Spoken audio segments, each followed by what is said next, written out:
So something I really wanted to talk to you about and just touch on, because I know we both have a lot of experience with this, is Mhm. just managing having, a big family or 3 kids and plus working full time and having your business. And just how do you make all of that work? Like when you first had your first son, like, do you feel like you had it all together, or was it like a shit show, like how it was for me when I first had my baby, like trying to juggle it all? Yeah. Well, here's the thing. And this is why I think back, when I first started out, I didn't have this business up and running yet, right? Where you could Mhm. just say yes to everything, right? Like, so for Yep. your first 5 years, you were probably able to just be like, oh yeah, I can take that on. I can take that on. I can take that on. Where me, I had to be a little bit more strategic about it. Mhm. But also, I was building my portfolio. I was building my website. I was doing Yes. everything on my own. Everything. Mhm. I wasn't, and I didn't even have money to pay for someone to help me. Then on top of that, doing what I can to further, educate myself and learn more about what direction I wanted to take this business, Mhm. Um, Real quick, it's yeah. funny because even though I didn't have kids, I had a full-time job. So when I started, I Oh, was a full-time social worker. yeah. So I gave so the first full year of business, I was a full-time social worker. Then I went down to part-time the following year. So that first 2 years, I mean, I had a job. And it's like, even though it's not kids, it's obviously different when you have kids. But Totally. it was still like trying to figure it all out because I could Oh, yeah. only work weekends and evenings. And I also had, my husband and a life and all of that. And Yeah. it gets real tricky. Well, and that's the thing is that in 2008, I don't know if you remember, like when there was like that big financial, Oh, crash, how like can the we housing forget? market crash. Oh, Yeah, and yes. thank So God we bad. did not buy a house at that time because, Oh, I like, my did. I mom. bought one. Yeah. Sorry. 2004, I bought my first condo on my own with a really shitty mortgage. And like, then the value of it just went like down, down, down, Yes. down.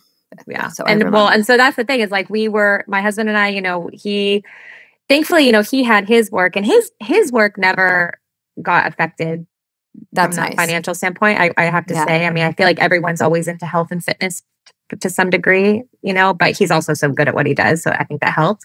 Yeah.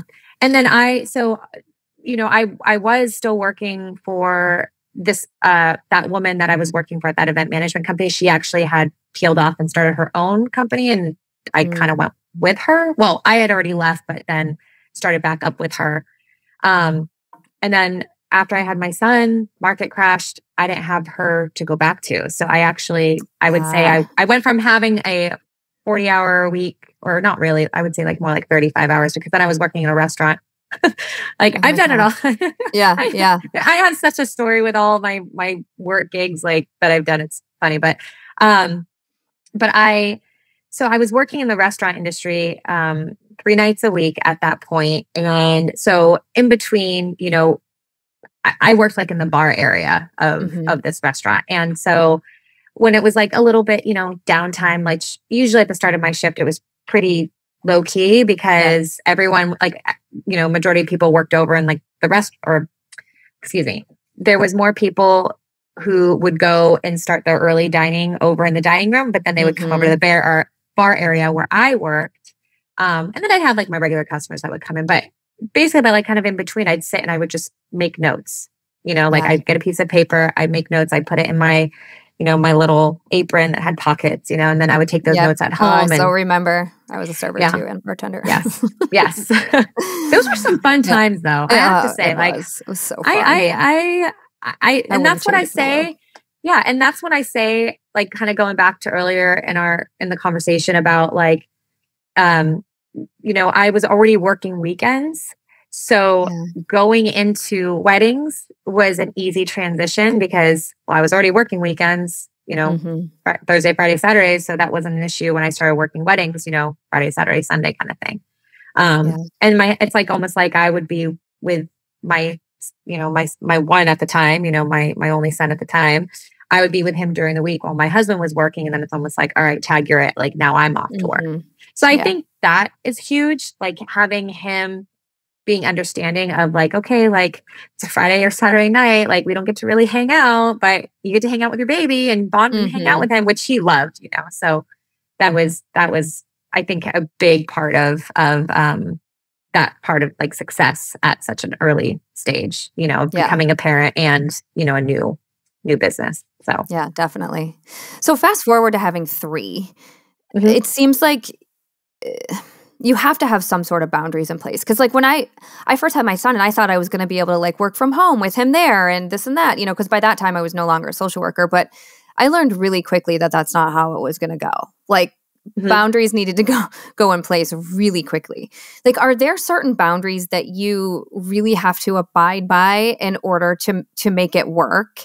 I mean, aside from being able to like, tag team with your husband and that sort of thing, but just in general. I would say, I feel like I mean, yes, I've had clients who would text me, say at 9:30, 10 o'clock at night, with a quick question. And I'm the weirdo that would just look at my phone, or I would even look at my email from my phone and I would see it. And then I couldn't settle myself for the night until I responded. Right. So that's where I feel like I have to admit, I'm probably terrible with boundaries when it comes to that, because I don't like having people wait, especially with technology, right? Like, I mean, everything is at our fingertips with this phone, but I would say that I did eventually have to set boundaries with myself when it came to my editing and sitting at my computer, because, my husband, he would be up for work, or really be at work by 6 a.m. and he'd work all day. And then by the time that he walks into the house at, 5 or 6 o'clock at night, he doesn't, I would be like, all right, see ya, I got to go work, because we know like sometimes editing is better at nighttime. At least for me, it's better because it's darker. I can see the colors on my screen a little bit better, that kind of thing. And then one night he was so mad. He was so mad at me because it was Thursday night football.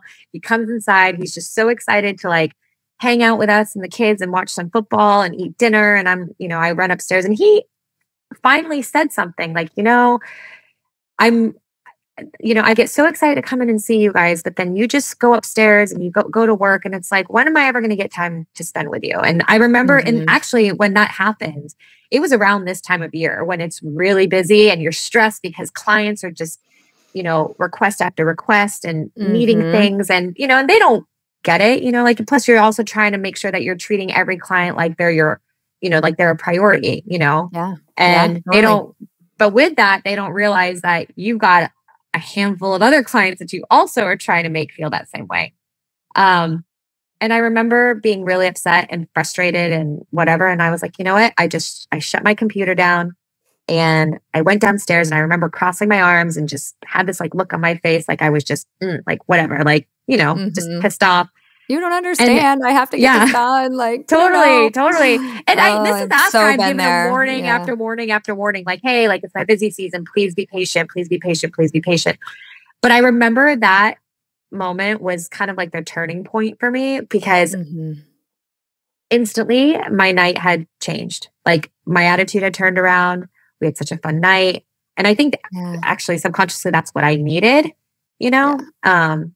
and, it just ended up being a really nice night. So now, like, ever since then, I've been a lot better with, okay, like, try to get all the work I can done during the day while the kids are in school. I mean, I will tell you at the time when my kids were younger, and you have young kids, right? How old are your kids again?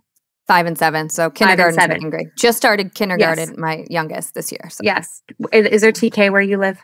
Yes. So my youngest did pre-K 3 days a week. Okay. So so luckily, leading up, I mean, it was easier, I have to say, when my kids were babies, because I knew that I'd have like a good 2.5 hour, 2 times a day nap time to be able to lucky. focus. My oldest did not. Oh my God. Napping was a night. My oldest was, I have to wake him up. I'm like, Jesus Christ. Yeah. He was easier. Then my second came along and that was a different story. But, I would say definitely like, figuring out some sort of routine where it because the iPad came out, I want to say before I had my third, but I also wasn't like, I don't want my kid to be on the iPad the entire time. But luckily we lived in a neighborhood where we had some really close friends who had kids the same age. I'd be like, hey, like, can you come play for 2 hours while I, get some work done. So, Yeah. it does take a village, right? When it comes to those kinds of things. But, and Yeah.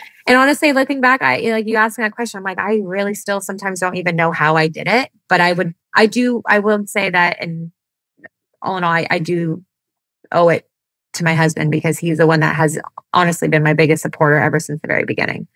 Yeah. So it's like, I know everyone listening has complete different life circumstances. Some people have kids, some totally. people don't. Some people have another Right. job, some people don't. And it's so important to really figure out what is feeling good to you and right to you. And if you have a partner, like, because my husband, it takes a lot to get him upset, like a lot. He's very supportive and very just tolerant of my shit. And I had a very similar experience. He was just like, really? Because we were going to watch a movie and I had my computer open and I'm like editing, watching the movie. And he's like, seriously, babe, like enough. Like, I miss you. Yeah. Like, this is it, Mm-hmm. So, I had a very come to Jesus with him as well. And I started saying to myself, okay, because I'm the same. If I have a client who emails me and it's just a quick response on my phone, as long as I'm not like in the middle of playing a game with my son or out riding dirt bikes with the family or whatever, I'm going to ignore it. But if I'm just like, sitting by myself, like drinking a glass of wine, watching Netflix, yeah, I'll respond really quickly because that doesn't feel bad to me.